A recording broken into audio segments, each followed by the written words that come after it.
মাতৃ স্নেহ থেকে বঞ্চিত আমার মতো শত সহস্র সন্তান আজ এত উন্নত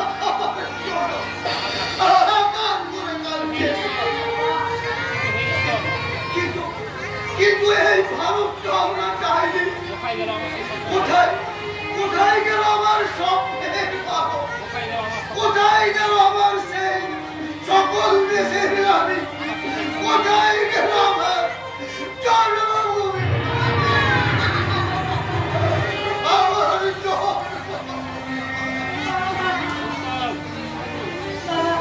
বাবা তুমি কাঁদছো? শ্যামলের কথা তুমি দুঃখ করছো? ভাবছো তোমার শ্যামলকে আমি পেট ভরে খাবার দিতে না পারি? তোদের মধ্যে যে আমি শিক্ষা পুরুষত্ব বিবেক শিক্ষা দিয়েছি সে বিশ্বাস আমার আছে।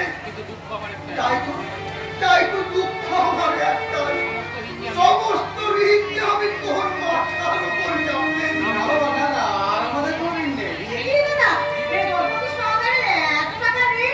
সব মুখ করে দিয়েছে। এই বড় কৃষ্ণ হালদারকে আগের মতো মানুষ নেই রে।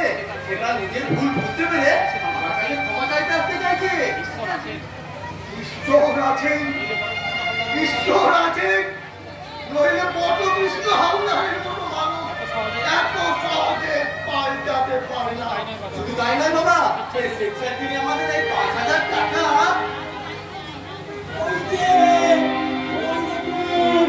আমার ৫,০০০ টাকা আমাদের দুজনকে মেরে মাথা ফাটিয়ে ওই টাকা ইয়ে করে এনেছে। মানে আপনি কি বলছেন? আমি টাকাতে করে এনেছি কি?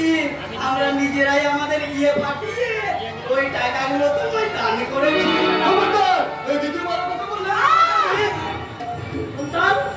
আমি কি শুনছি বলতাম? আমি কি শুনছি? আমি তো কিছুই বলতে পারছি না। তোমার হাতে এতগুলো টাকা আর উনি বলছেন আমি অমরেশ চৌধুরী আদর্শে গড়া এক সৎ সত্যবাদী শিক্ষিত যুবক। বাবার সম্মান চেতনাঞ্জলি দিয়ে কখনোই আমি এমন জঘন্য কাজ করতে পারি না। আমার কথা বিশ্বাস করছি তোমার সত্যি, তোমার হাতে পাওয়া ওই টাকাগুলোই প্রমাণ করছে যে তুমি রতকৃষ্ণ বাবুর বাড়িতে ঢুকে সিন্ধুক ভেঙে টাকাগুলো ছিনতাই করে নিয়ে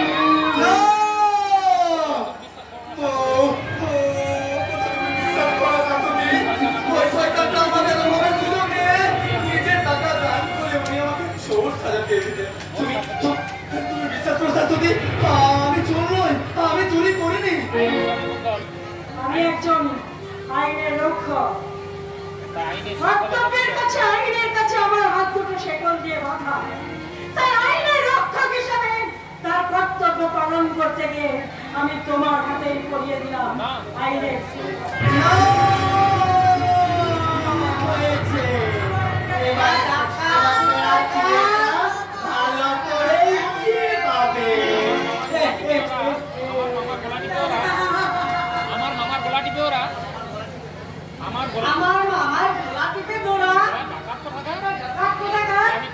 আমি কি দেখলাম কুসুম?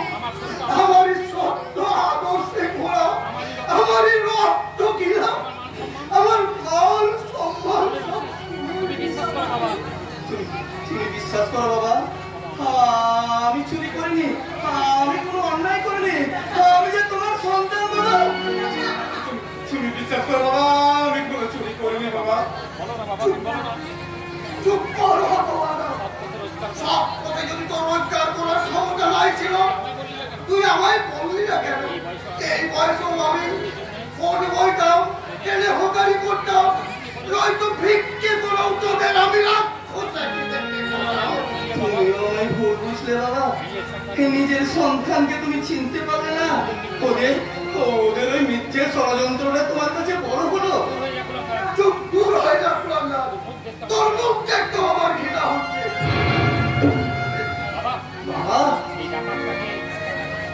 এই ডাকাতটাকে তুমি আমার সামনে থেকে নিয়ে যাও না। ওকে তুমি এমন শাস্তি দেবে যা দেখে ভবিষ্যতে কোনো আদর্শবান যুবকের আর কখনো আমার সূর্য হওয়ার না সাহস নিয়ে যাও মা, যাও, আর আমি সহ্য করতে পারছি না। কি করবে বাবা, তুমিও ভাই সহ্য করতে পারছো না? হ্যাঁ, কেন পারবে? আমি একটা চোর, একটা ডাকাত, সমাজের কলঙ্ক। বেশ, তাই আমি চলেই যাচ্ছি বাবা, তোমার এই শান্তির পবিত্র সংসার ছেড়ে আমি চিরদিনের মতো চলেই যাচ্ছি।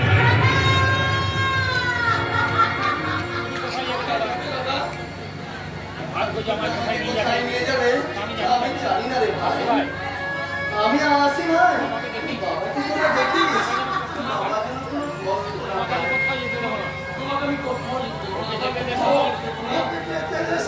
না বাবা। না বাবা, এই অপমানে আর তুমি মনের ভারসাম্য হারিয়ে ফেলেছো। তাই তো, কাজ তুমি নিজের সন্তানকে চিনতে পারছো না। আমার দাদা আমি, কিন্তু আমি তো আমার দাদাকে ভালোভাবে চিনি বাবা, ভালোভাবে চিনি। আইনের চোখে ব্যক্তিগত চেনা পরিচয়ের কোনো দাম নেই ভাই, কোনো দাম নেই। তবু আমি বলবো আমার দাদা না খেতে বেশি কেউ করবে, তারা একটি টাকাও চুরি করবে না। তুমি একটি বার বলো যে তুমি টাকা চুরি করনি, বলো না, বলো। কণ্ঠ আমার রুদ্র আজকে বাছি সঙ্গীত হারা সমস্যার করা, লুপ্ত করেছো আমার ভুবন দুষ্কর্মের দলে। তাই তো তোমায় শুধাই বস্তু জলে, যাহারা তোমার বেশায় চলায় বিবাহিত বলো, কি তাদের ক্ষমা করিয়াছ? তুমি কি বেঁচেছ ভালো?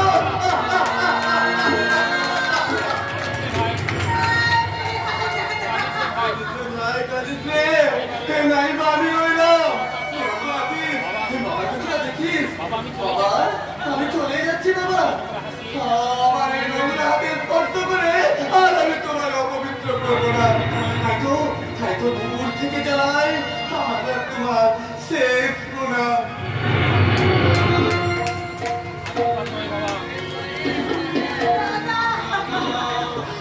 আশীর্বাদ নয় বাবা, আশীর্বাদ নয়, তুমি আমাকে অভিশাপ দাও, আমি যেন বিক্রি করতে পারি।